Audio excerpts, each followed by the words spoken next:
Hello students, कैसे हो? बच्चे देखो, अभी तक हमने कॉमर्स में कौन कौन से टॉपिक्स ये जिन पर टिक है ना, ये वाली चीज़ें हम कर चुके हैं। आज हम फटाफट से देख लेते हैं इंडक्टिव डिडक्टिव मेथड। ठीक है, inductive deductive approach of teaching commerce. मैं आपको कुछ और स्टडी मटेरियल भी भेज रही हूँ, तो उसके अकॉर्डिंग आपने अपने नोट्स खुद प्रिपेयर कर लेने हैं। ठीक है, फिर आपको असाइनमेंट क्वेश्चन दूंगी बाद में। ओके, तो वैसे तो दोनों इजी से मेथड हैं, इंडक्टिव एंड डिडक्टिव मेथड। ये आपने ध्यान रखना है, जब भी हम पढ़ाते हैं तो हम क्या करते हैं, किसी भी न्यू कंसेप्ट को जब हमने इंट्रोड्यूस करवाना होता है तो हम दोनों मेथड्स को we use both inductive and deductive method. ठीक है, ये दोनों एक दूसरे के हम कह सकते हैं अलग अकेले सिंगल हम किसी एक मेथड के साथ एक इफेक्टिव लर्निंग जो एनवायरनमेंट है वो नहीं बना सकते हैं। तो इफेक्टिव लर्निंग हो उसके लिए इन दोनों मेथड्स का यूज होना जो है इम्पॉर्टेंट रहता है, ठीक रहता है कि हम दोनों मेथड्स के साथ पढ़ें। अब सबसे पहले बात करते हैं डिडक्टिव मेथड की। डिडक्टिव मेथड क्या है? निगमन विधि। डिडक्टिव मेथड जो है, this is also known as top down approach. Top down approach क्यों इसको कहते हैं? क्योंकि इसमें क्या होता है, हम टॉप यानी कि रूल से डाउनवर्ड एग्जाम्पल्स की तरफ को आते हैं, तो टॉप डाउन अप्रोच भी इसको बोला जाता है। इन डिडक्टिव मेथड में क्या होता है, रूल्स पहले होते हैं, हम रूल्स को कंसीडर करके चलते हैं और फिर उसको धीरे धीरे आगे एक्सपेंड करते हैं एग्जाम्पल्स की तरफ। जनरल से हम पर्टिकुलर की तरफ चलते हैं, यूनिवर्सल से हम इंडिविजुअल आइडियाज की तरफ को काम करते हैं। ठीक है, बेकन, फ्रांसिस बेकन जो है, इनका नाम लिया जाता है काफ़ी। इन्होंने लॉजिक्स के एरियाज में, डिडक्टिव इंडक्टिव लॉजिक्स के एरियाज में काफ़ी काम किया था। तो जो बेकन है, उन्होंने डिडक्टिव मेथड को क्या कहा है, डिसेंडिंग प्रोसेस कहा है, अवरोही प्रक्रिया कहा है। डिसेंडिंग क्या होता है, जब हम टॉप से डाउन की तरफ डिसेंड करते हैं। Theory of deductive reasoning was developed by Aristotle. ठीक है, एरिस्टोटल का काम मिलता है, उन्होंने डिडक्टिव रीजनिंग की थियोरी, जिसको लॉजिक भी कहा जाता है, उसको एरिस्टोटल माना जाता है कि एरिस्टोटल ने डेवलप किया था। थॉर्नबर्ग ने डिडक्टिव रीजनिंग के बारे में क्या कहा है, a deductive approach that is rule drawn approach, rule से जो अप्रोच निकली है। A deductive approach starts with the presentation of a rule and is followed by example in which the rule is applied. Simple सी चीज़ है, हम देखेंगे इसको, क्योंकि देखो हर सब्जेक्ट में ये मेथड्स यूज होते हैं। ठीक है, हमको बात करनी है कि कॉमर्स में ये कैसे कैसे हमारा चल रहा है। When we talk about steps of deductive method, simple step है, सबसे पहले एक प्रॉब्लम का चुनाव किया जाता है। जो भी हमारी प्रॉब्लम है रिलेटेड टू अनएम्प्लॉयमेंट है या किसी कंपनी के जो लॉस है या प्रॉफिट है उसकी कैलकुलेशन है, मतलब जो भी प्रॉब्लम है जिसका रिजल्ट हमको नहीं मिल पा रहा है, किसी एक प्रॉब्लम का चुनाव किया जाता है। फिर जनरल एजम्पशंस उससे रिलेटेड मानी जाती है। जनरल एजम्पशंस होते हैं यानी कि हम जो यूनिवर्सली एस्टेब्लिश चीज़ें हैं ना, हम उनको लेकर चलते हैं पहले से ही। ठीक है, प्रॉब्लम ली, फिर हमने देखा कि यूनिवर्सली क्या रूल है जो फॉलो हो रहा है इस प्रॉब्लम के साथ। फिर हाइपोथेसिस फॉर्म करते हैं, हम अवधारणा का निर्माण करते हैं। हम हाइपोथेसिस क्या होती है, हम एक टेंटेटिव एक सॉल्यूशन लेकर चलते हैं। हम एक सॉल्यूशन मान लेते हैं कि जी ये एक सॉल्यूशन है और इस मतलब ये रिजल्ट होगा, इस प्रॉब्लम का सॉल्यूशन जो है वो ये होगा।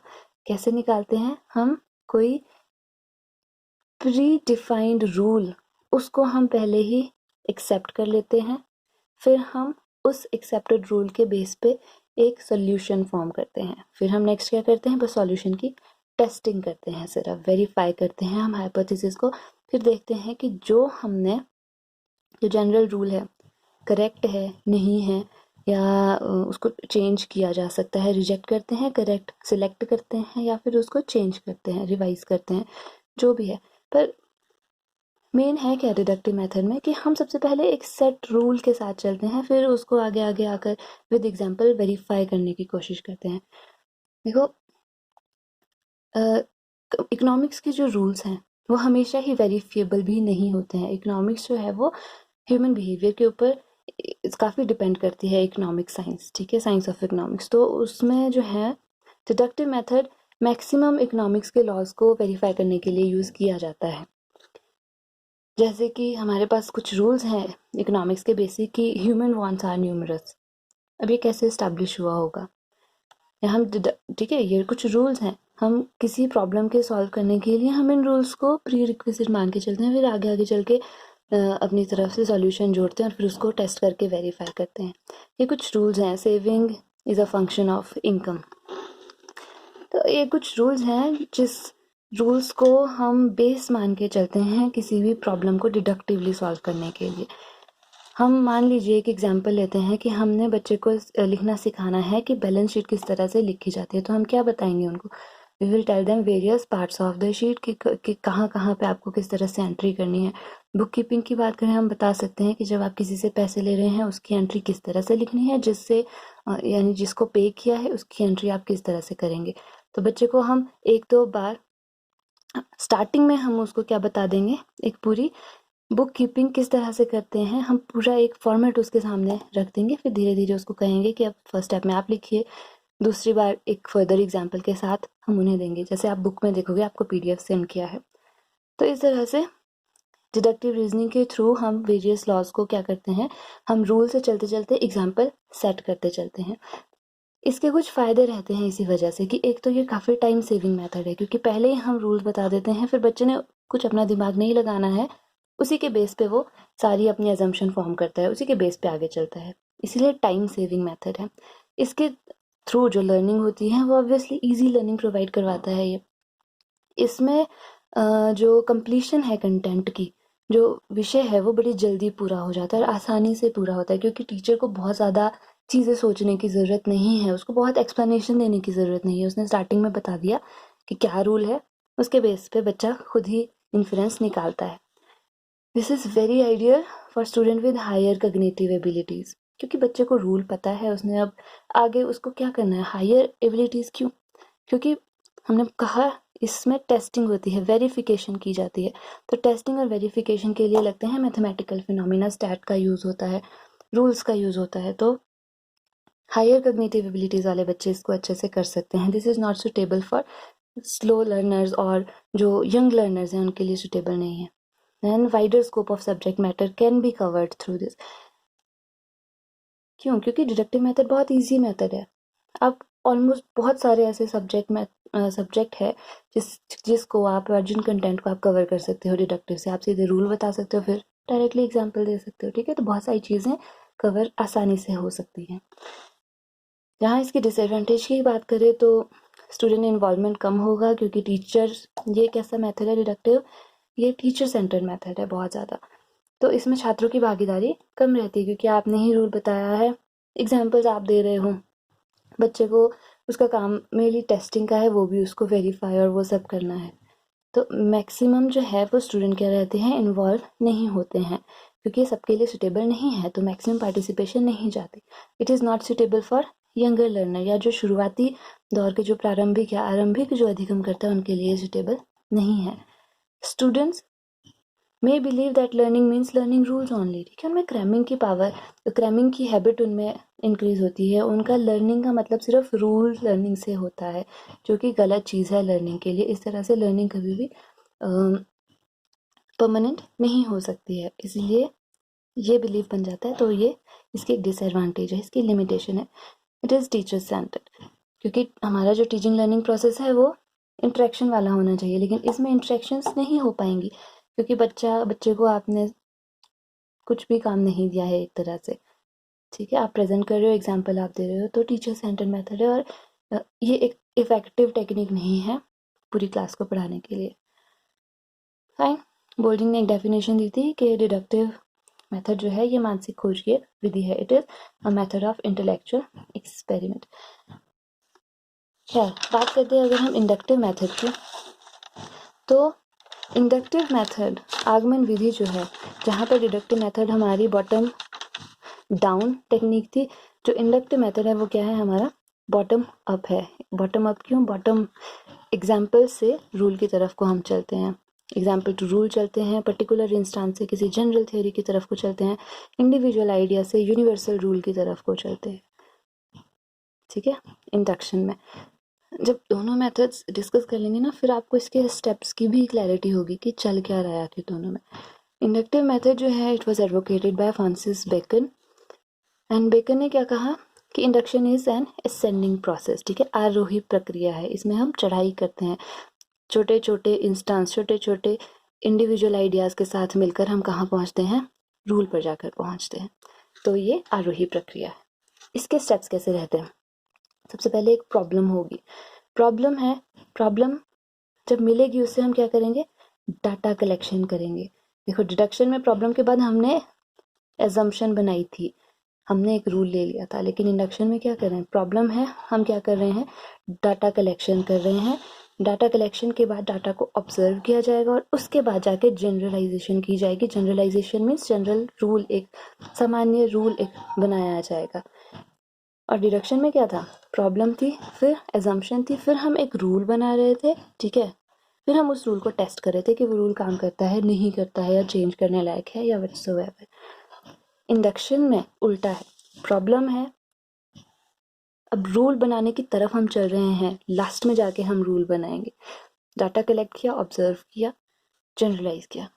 इंडक्शन मेथड में जो काम है वो है नोटिसिंग का, नोटिस करना हमको बच्चों को सिखाना है, ठीक है, नोटिस करना है हमको सबसे पहले इसमें। अगर हम कुछ कॉमर्स में बात करें तो कुछ मतलब मैक्सिमम, अब आपको कहा ना दोनों मेथड साथ साथ चलते हैं। हम रूल तक पहुंचने के लिए किसका प्रयोग करते हैं, इंडक्शन का। फिर जब हमने रूल से बच्चे को एग्जाम्पल्स बताने होते हैं तो हम डिडक्शन का यूज़ करते हैं।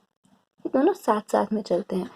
अब जैसे Engel's law of family expenditure, ठीक है, अगर ये समझाना हो, या फिर लॉ ऑफ डिमिनिशिंग रिटर्न्स जो है, हमको ये बताने हो, तो हम इस मेथड का यूज़ कर सकते हैं। किसी के लिए भी आप दोनों मेथड्स का आप यूज़ कर सकते हो according to your strategy, your teaching style, ठीक है, और कंटेंट पे डिपेंड करता है।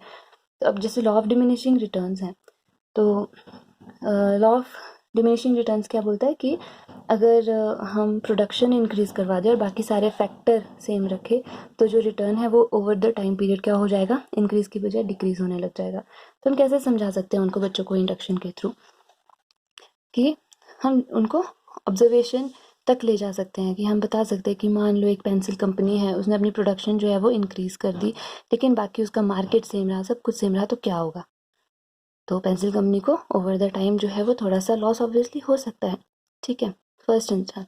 सेकंड हमने और बोला कि चलो ऑटोमोबाइल कंपनी है, उन्होंने अपने जो एम्प्लॉयर्स हैं उनको बढ़ा दिया, बाकी उसके सारे फैक्टर सेम रहे, तो क्या होगा, तो उसको लॉस हो सकता है, उसके रिटर्न्स जो हैं वो प्रॉमिसिंग नहीं होंगे, ठीक है। तो फिर टीचर क्या बोल सकता है कि देखो इस तरह से अगर हम बाकी फैक्टर्स को सेम रखें, या ऑब्जर्व करने के लिए बच्चे को आइडियाज़ दे सकता है, ठीक है, तो बोल सकते हैं कि बाकी फैक्टर सेम रखें, तो देखो अगर हम प्रोडक्शन को इंक्रीज़ करें किसी भी फॉर्म में, तो जो रिटर्न्स हैं वो प्रॉमिसिंग नहीं होंगे या कम हो सकते हैं। तो उससे बच्चे को क्या होगा, समझ आएगा, याद रह जाएगा, ठीक है, परमानेंट लर्निंग होगी। इंडक्शन में टीचर का बहुत रोल रहता है, क्योंकि उसको थ्रू वेरियस इंस्टेंसेस बच्चे को कहाँ तक लेके जाना होता है, उसको नोटिस करवाना होता है, उसमें नोटिसिंग की हैबिट, नोटिसिंग उसमें डेवलप करवानी पड़ती है, ताकि बच्चा नोटिस करे और रूल तक पहुँचे। Fine, banks are good for saving, तो सिखा उसको वेरियस इंस्टेंसेस दे सकते हैं, फिर रूल तक पहुँचा सकते हैं। एक बार रूल हो गया तो रूल को प्रूव करने के लिए वी यूज़ डिडक्शन। क्लियर? तो इसके एडवांटेजेस, डिसएडवांटेजेस आप लिख सकते हो। एडवांटेजेस क्या है, स्टूडेंट सेंटर है, अच्छी बात है। It is based on action of discovery, क्योंकि बच्चा जो है आप उसको कुछ इंस्टेंस दे रहे हो, वो सोच रहा है, उसको टाइम लग सकता है सोचने में, लेकिन वो सोच रहा है, फिर वो एक खुद कुछ निष्कर्ष बना रहा है, वो सेल्फ जो नॉलेज है उसको सेल्फ एक्वायर्ड करता है, वो सेल्फ एक्वायर करता है, नॉलेज को खुद एक्वायर करता है वो, ठीक है। It encourage use of various learning style, बच्चा डिफरेंट तरीक़ों से समझने की कोशिश करता है, अपने पास पड़ोस में देखता है, फ्रेंड्स की या फैमिली की बातें याद करता है, कैसे भी। कन्फर्मेटरी है, इन रिजल्ट से निकलकर एक ही रूल बन रहा होगा, वो कंफर्म हो जाता है। Student participate actively. Then disadvantage क्या है कि it require obviously more time, तो जो इसका स्कोप है सब्जेक्ट का वो भी कम रहता है, और मोर टाइम लगता है तो कंटेंट क्लियर करने में, ऑब्वियसली सिलेबस कंप्लीट करने में टाइम कम लगेगा। साथ में it demands expert facilities skills on the part of teacher, obviously क्योंकि बच्चे को इतने सारे एग्जांपल्स देने हैं, तो टीचर को पता होना चाहिए कि कौन से क्वेश्चन से उसके पास किस तरह का रिस्पॉन्स आ सकता है, रूल तक पहुंचने के लिए किस किस तरह के वो एग्जाम्पल दे सकता है। तो टीचर बहुत एक्टिव होना चाहिए। Not complete in itself, obviously no method is complete in itself. आपको किसी न किसी के साथ मिक्सिंग के बाद ही उसको पढ़ाना पड़ेगा, otherwise every teaching otherwise every method could be boring to students. ठीक है, so this is all for now. फिर देखेंगे नेक्स्ट मेथड। कोई और क्वेरी हो तो प्लीज़ आस्क डेफिनेटली। ओके।